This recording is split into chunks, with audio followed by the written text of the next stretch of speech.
Hey boys, welcome back to some more Nrl Supercoach. It's going to be the round 2 preview, and as you can see, I gotta be honest. The fact that I was scoring, well, it was around, before lockout or before updates, I was thinking like mid 900s, I guess, was about the score we were looking at, and I thought, I knew it wasn't going to be like a good score, but I thought it was going to be above par. But as you can see, 957, we dropped 3,000 spots. We're sitting at 82,000. This is, honestly, everything that can go wrong in Supercoach this year, it just has. We'll get into the nitty gritty soon, but man, oh man, it's just been a horrid start, a really, really horrid start to the season. But I feel like, I don't know, I still feel like I'm set up well, potentially, but I don't know. Well, I don't know. Is couple of bad weeks. I still don't think, there were definitely some higher scores this week, but I still feel like a lot of people are pretty close. From my rank from 80,000 to 20,000, even 10,000. I don't think it's that far off. I just, honestly, I need to get a captaincy, man. I still, the captaincy in Supercoach. I've always disliked it, and obviously I'm salty now because I can't get a captain to save my life. But yeah, let's go into the scoring. Let's go into what we ended up doing. So Reece Robson, one saving light. He's been going well. I can't complain. He's couple of 60s on the trot. He's definitely, he's doing better than Harry Grant is, so I feel good about that. Obviously, the other main one, Appy Coruscant, came out, and he went well. He scored 80, but he did have a try in there, and I don't know. I'm still, if you did start with Coruscant, obviously missing round 1 was a bit of a pain, but I think you're in a pretty good spot. But I don't know. I'm still not overly convinced with Coruscant, but he is a good player. Obviously, he's going to be some of the main focal attack in that Tigers team, so it's definitely a good pickup to start with. I don't know. For me, I'm definitely not looking to trade to him, especially, well, at least for not another couple of weeks anyway. Denny Levi bailed out with another try. We'll talk more about the dummy halves. Probably. Yeah, in the preview for round 3, I think. I'm not going to get too in-depth with what we're looking at. But obviously the big talking point, just briefly, is Joey Lussick and Denny Levi. They're both going to make cash. Levi, I think you got to... we'll see, but I think Levi one more week, and then I think he's got to go. If he can just jag another attacking stat this coming week, get a bit of cash, and then he's got to dip, because it's not looking great for our boy Levi if he doesn't get a try. But I don't know. He's looking. He's getting the tries, dude. It's Levi season for sure. Our front row. We brought in Terrell May. He started. He killed it. He played the first 55 to 60 minutes straight, and then he went off, and for some reason, I don't know, it's a bit of a weird switch, because, yeah, he went off and then only came back with, 5 minutes to go.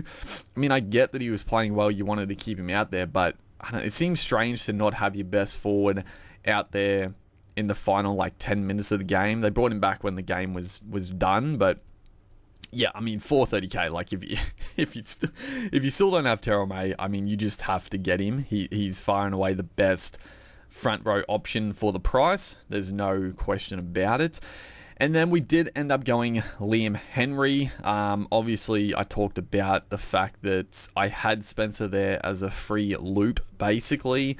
And we'll talk about the captaincies in a second. But once again, second week in a row where I had the choice of... It was last week with Ponga, where I had a free loop. and he only scored like 50 points. So obviously I wasn't going to loop 50 points. This week, Hines, I don't know what, we'll have a look in a second here, but he was on about 70 points. I knew he would update a little bit. I actually thought he would update a bit more than he did, but I was like, you know what? It's probably not worth the loop and getting like a, 20 point AE, so I'll take the punt on Kalen Ponga. And second week in a row, it's fucking bit me in the ass, dude. Things are just not going well. But Liam Henry, 35 points. He bombed a try, dude. He bombed a try. It would have been, that's 17 points. It would have gone a long way to my score this week if he didn't bomb it. And actually, it would have been 19 because he would have got the -2 for the drop. But honestly, obviously it's a pretty disgusting front row. Farmer Silly got knocked out in the first run, and not great, but I gotta be honest, if Farmer Silly just sort of finds his way out of that team, I'm not gonna lie, I'd be pretty happy with that. Because I don't need him. Obviously, at some point, I'm probably going to want to trade him. Again, either I think to enough. I think I'm just going to trade Farmer Silly to enough at some stage when I feel like I've got things looking pretty good. I don't want to waste a trade now, obviously, but I think Farmer Silly to enough, and then Sam Hughes / Liam Henry will eventually get traded up to somebody I guess that you'd probably hope to keep for the rest of the season. I think Terrell May is a guy that potentially you just keep for the whole season. And then you just work around who your other starting front rower is and having a backup there. But Liam Henry, obviously with the news Fisher Harris could be missing. It seems like it's not too bad, so he might only miss a couple of games. But Liam Henry is just a goer, dude. Like he plays decent minutes, but when he's out there, like, he's a base stat monster. Like, he just gets in and does so much work. So I'm happy playing Liam Henry as my second front rower for the foreseeable future. And hopefully he does get a few more minutes with Fisher Harris being out potentially. So yeah, I had to pause for a second there. What was I talking about Liam Henry, having him as my second front rower, I think is fine. And hopefully he can push to, I think he can get to 40. I think he can get to, 35, 40 average. Honestly, that'd be sensational.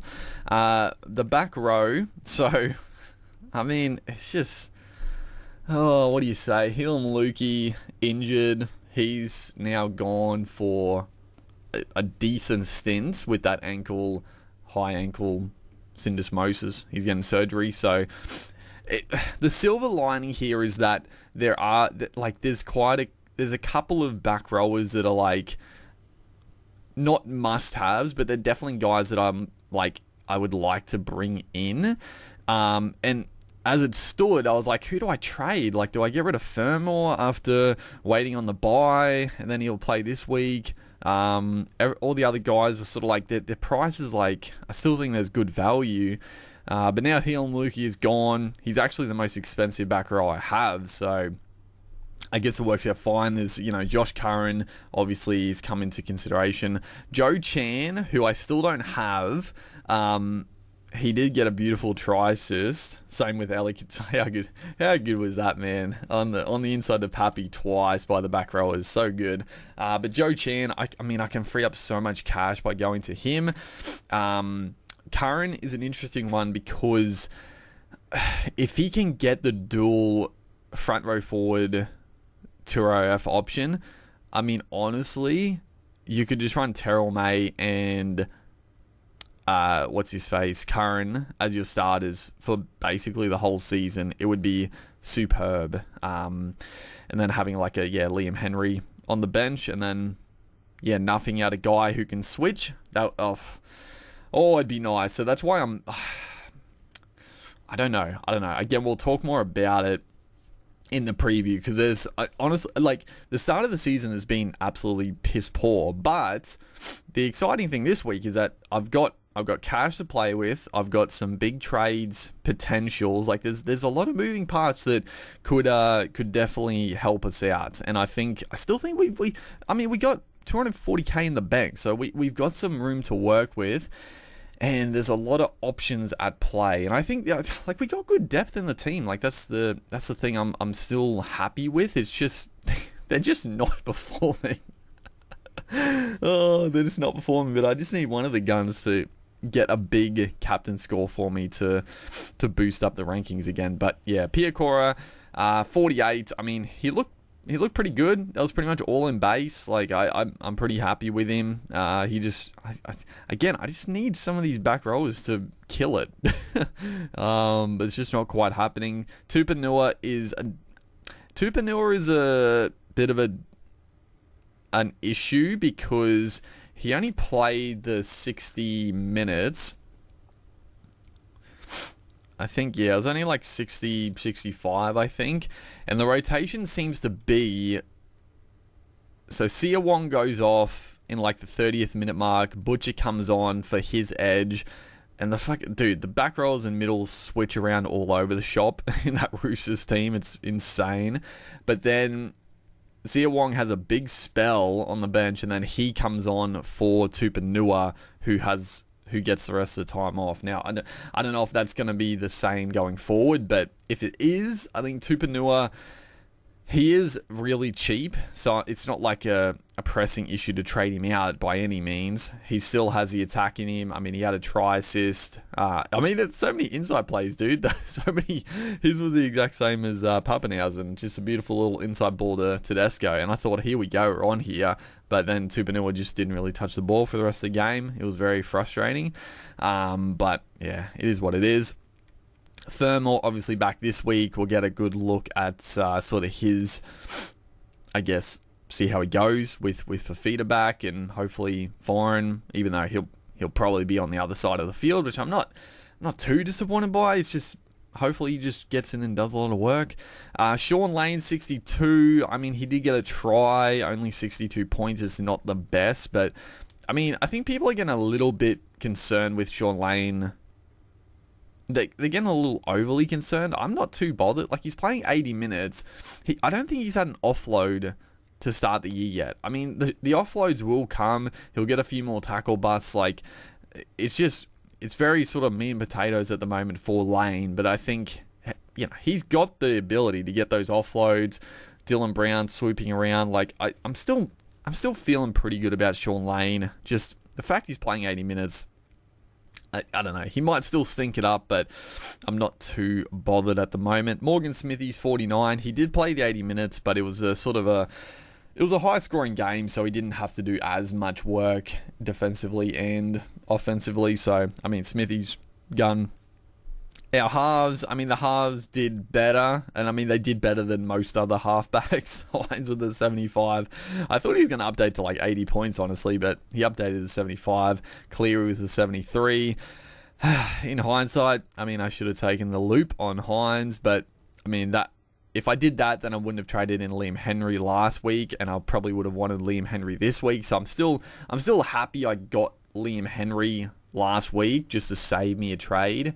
But yeah, disappointing that our captain stunk it up. Like, just those extra points would have made like a massive difference to our rank. Like, because it's so close, like getting an extra 50 points or whatever, it's a big difference. It's a big difference early on, but it is what it is.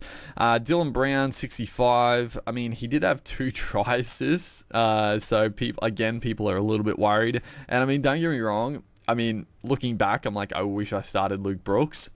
It was, I mean, save like 200k, and Luke Brooks is looking really good. He's another one that's like, I would love to get Luke Brooks in, but it's a matter of, who do I trade out? Like, I'm not trading out Galvin. I'm not trading out Hines or Cleary. I have thought about Dylan Brown out, but I still just think Dylan Brown, at the end of the day, I still think he's going to be far and away the best 5'8" option. And I think I'm just going to stick with it. Because if I would have to trade him out this week as well. Like Dylan Brown would have to go this week if I was going to do it. Otherwise, he'd lose too much cash, and Luke Brooks would probably make too much cash next week to warrant the trade. At that point, it would just be a bit of a waste. So I think I'm just going to hold strong on Brown. His base has been down, so hopefully that picks up. And yeah, it's only round two. Don't get too twisted up. Our backline did pretty well. Also, Lockie Galvin, 49 points on his debut. Looked pretty solid. I mean, the Tigers were terrible. I still have no idea why Benji had Sullivan and Galvin as the starting halves and Caesar on the bench. Like I have never been a fan of Sullivan. I think he's one of the biggest myths that have been talked about for a number of years. I mean, I guess he hasn't been talked about much, but when he came through the Dragons, like he was getting wrapped galore, and I just never saw it. But he started, he looked awful. When Caesar went on, it's not like the Tigers looked amazing, but they definitely looked better. I mean, Caesar he's obviously past his best, but he's got a really good kicking game. He knows how to control the team, decent defensive halfback. So like, how do you not have Caesar and Galvin? Like, how do you have Galvin the kid and Sullivan? Like, I just, very strange. But I think going forward, surely it's Caesar and Galvin in the halves, which is good for Galvin. And then our backline, Tuvashek looked, I mean, he barely touched the ball in like the first 30 minutes. And I was like, oh God, here we go. It's going to be a low one. But then he just got involved. He looked quick. He looked powerful. I mean, it's annoying that so many people jumped on because I was talking him up all preseason. All the other fucking creators were like so against him. I still remember it so vividly. They were all so against him because he was priced at 530 and they're like, oh, he only averaged like, even at his best fullback days, he was only like a 60, 70 average. And I was like, yes, please talk him down. But then, of course, in the trials, he looked unbelievable. So everyone changed their tune, which is fair enough. And he's starting to look pretty slick. Tuapiki, 51. Again, looked good. He had that try assist, which is nice. I mean, against the Storm, this is one, like I was tossing and turning to go Strange or Tuapiki. Obviously Strange, I mean, that extra 10 points would have been nice as well, but I went with Tuapiki. I mean, I should have gone Strange over fucking Ben Trbojevic, but it is what it is. You're always going to play Ben Trbojevic, starting back rower, but yeah, only 33 points. It's fine. Taylor May, 53 points, just in basic base. He didn't really get too many attacking stats. And then, yeah, Bostock looked pretty good. Honestly, I mean, the Dragons last week were sensational against the shitty Titans. The Dolphins were terrible last week, but you knew the Dolphins were going to turn it around, and the Dragons, I mean, I didn't really know what the Dragons were going to dish up, but it was not good. And Bostock, I mean, he's a quick, athletic winger who's just a target in the air. So I think I still like it's a danger to play him any week unless you got no other options, but I think he's gonna make good cash. Like, I was pretty worried about him coming in, but honestly, like, they use him pretty well in attack, and just his speed, like, he's quick. He's a quick big man down the sideline. He set up that beautiful try back on the inside with the kick to Fido. Yeah, looks good. Honestly, looks pretty good. Ethan Strange, like I said, he scored that try early on, and I was kicking myself, but thankfully he didn't do too much else after that. He still got 61, which is nice. I still want him to make cash, and yeah, he could be a decently playable option. And then Jacob Gagai got dropped. I mean, fuck me dead. Like, I can't. Kenna was like, I don't understand. Like, I actually think Tane Milne is a pretty solid player, but why would you not drop Kenna, put Tane Milne to center, and keep Gagai on the wing? Because he was pretty good. Kenna was awful both weeks. So, I don't know. Pretty strange, but yeah, a bit disappointing with Gagai not playing. It is what it is, though.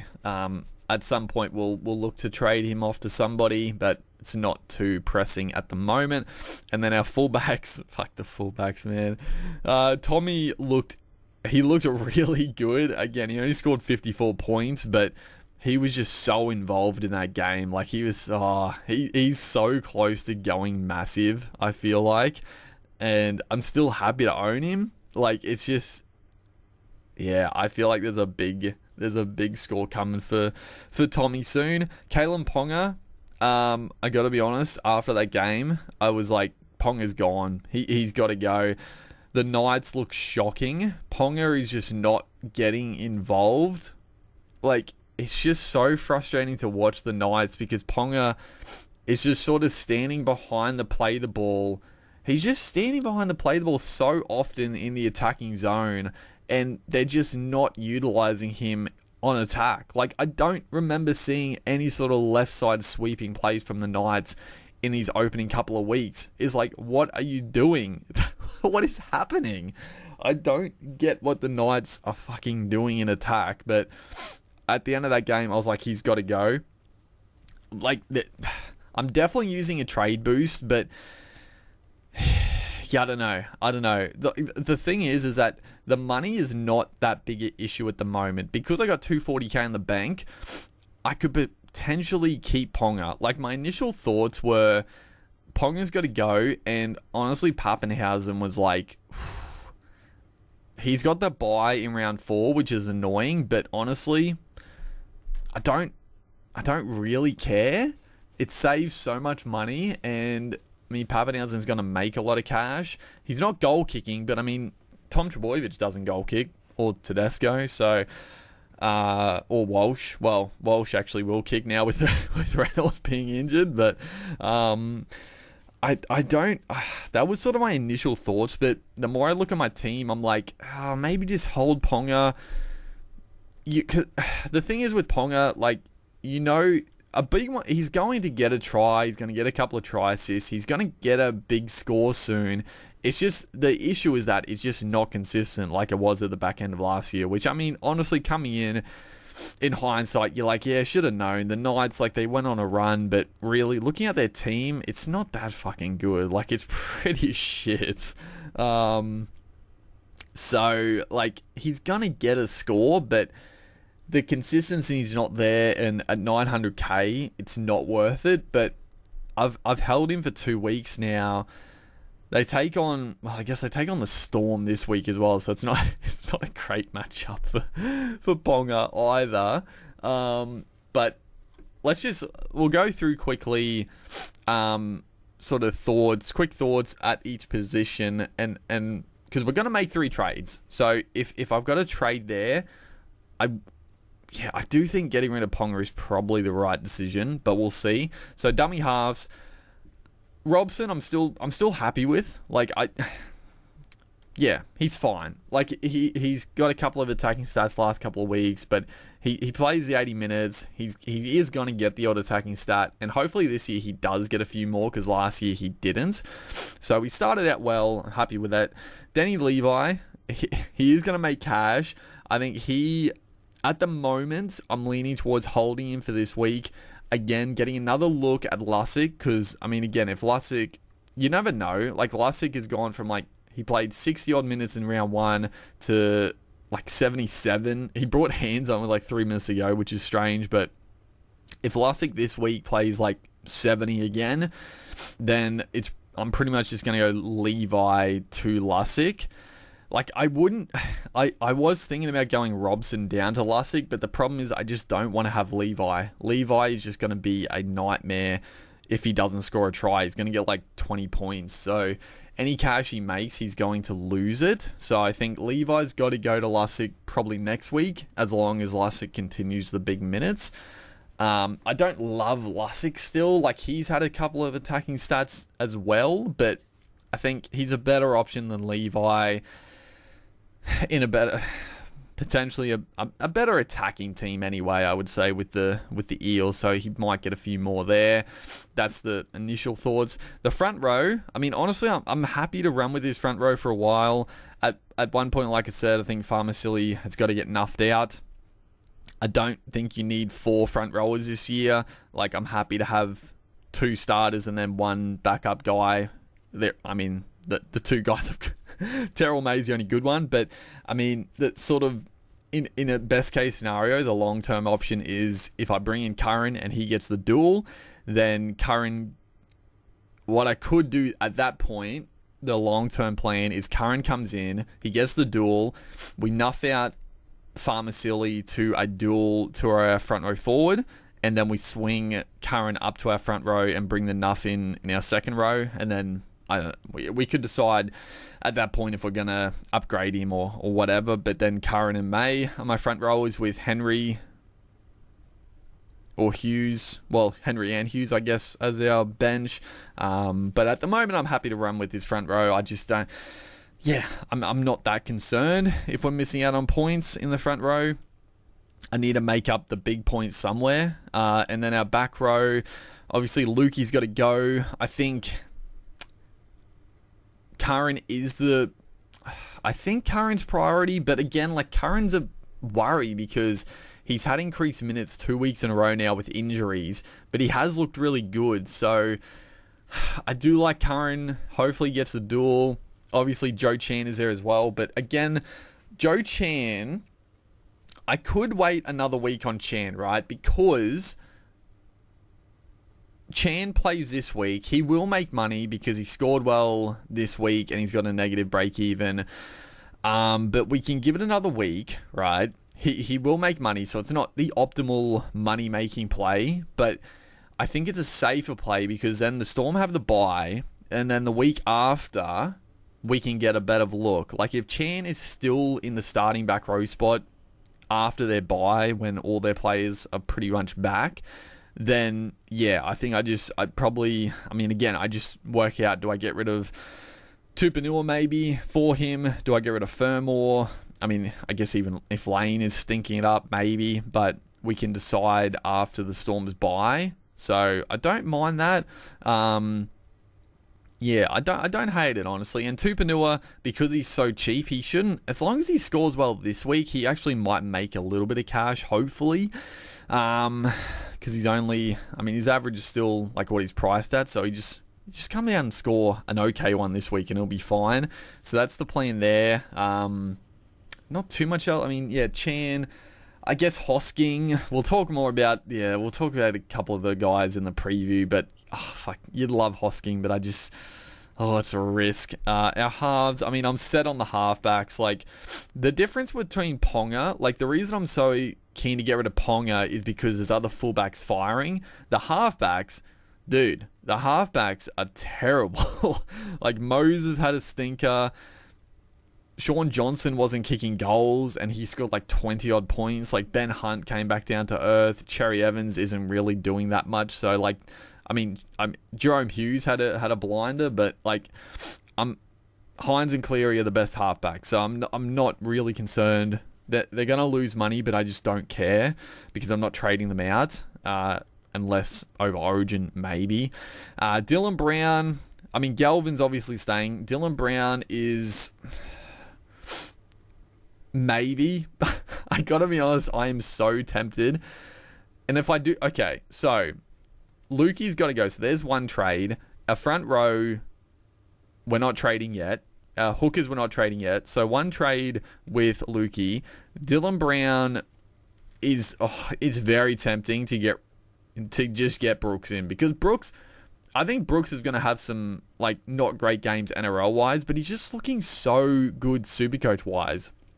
He's just really involved, and you got to keep factoring in, with a fit Tom Trbojevic, it just improves so many of those Manly players' stats. Like, he just has to pass to Tommy on the outside, he gets a line break as his try assist, he can dummy and go, like... Oh, it's so tempting. And Dylan Brown, he's going to lose so much cash. So I have to do it this week or just hold him. So potentially 2 trades there if I get rid of Brown. The back line, Tuivasa-Sheck, fine. Taylor May, fine. Tulpiki, he's fine till Chansey comes back. Ben Trbojevic, fine. Starting. Bostock, good. Strange, good. Gagai... Yeah, we would like to trade Gagai, I guess, unless he gets his spot back this week, but it's not a pressing issue. Because there were a couple, I mean, Tommy Talau got injured, so a cheapie there is gone.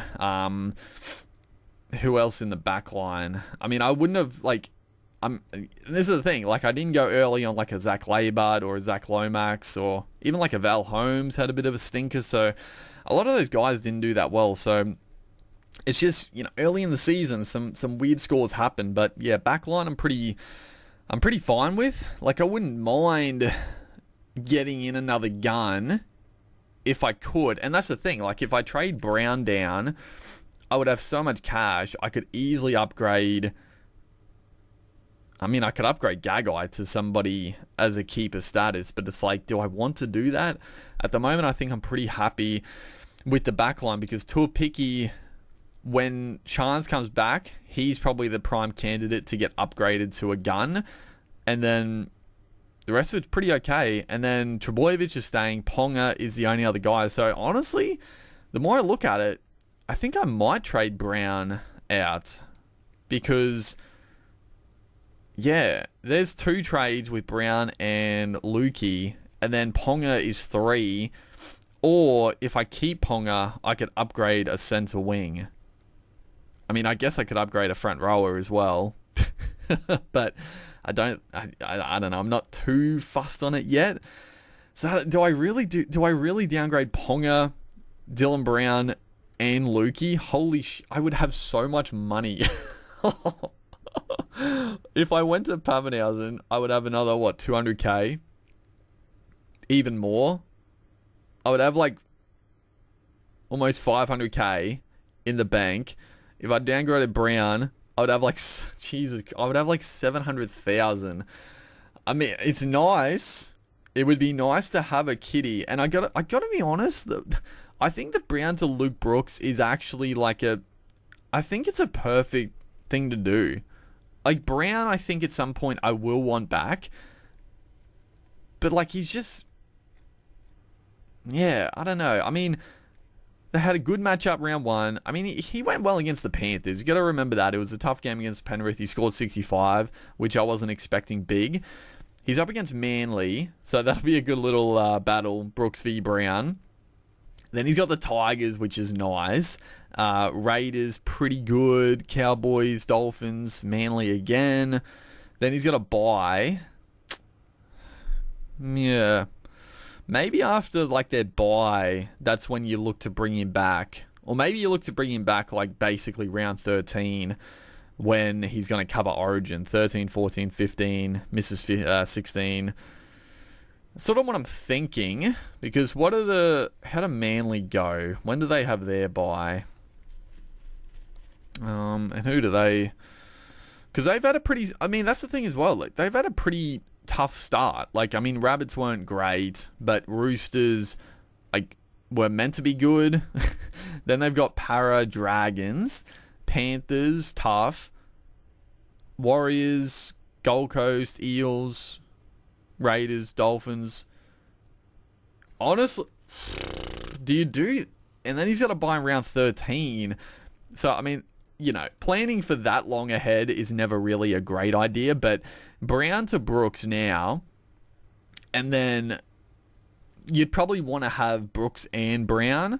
I think that's a good stack, but if worst case scenario, you might just go Brooks back to Brown in round 13. Maybe. But I got to be honest, I'm thinking Brown to Brooks. I think that's the play. I actually think it is. With the way Manly... And I mean, Manly have always been an attacking team. Like, they can be not great, but they're always going to be an attacking threat. So, I think Brooks is... And I mean, he scored... Like, that's the thing. Brooks wasn't a dud Supercoach option at the Tigers. Like, I think he was only halfback at the Tigers. So, in Supercoach wise, so he was never really an option, because he was like a 50-point guy, like, but you would never go him because he didn't really have the upside. But now he's a 5'8" in a really attacking team. Like, yeah.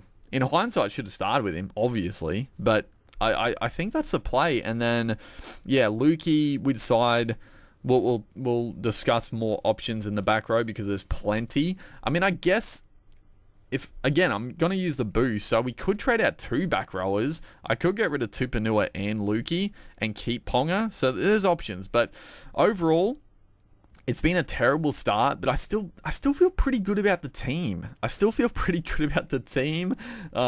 We need a captaincy to work. We need our big guns to fire.